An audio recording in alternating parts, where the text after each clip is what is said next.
A dynamical system can have positive expected growth and still collapse with probability 1.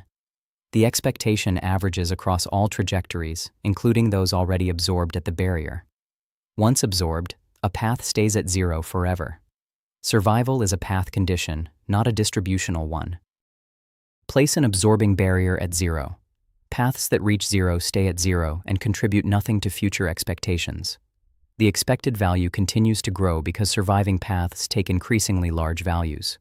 The growing expectation is carried entirely by surviving paths. The expectation can grow while most paths decline and are absorbed.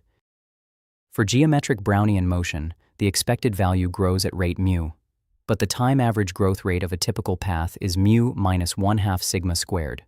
When this quantity is negative, most paths drift toward 0 and are eventually absorbed. Ruin is certain when the time average growth rate is negative, even when the expected value grows without bound. The mean path and the median path diverge over time. The mean grows, carried upward by rare paths with exceptional values. The median declines, tracing what happens to the typical trajectory. The distribution is highly asymmetric.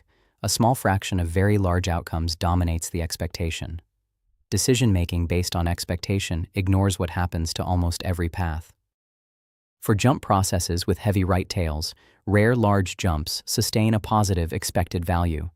Between jumps, the process drifts toward the absorbing barrier. Most paths never receive the favorable jump and drift steadily to 0.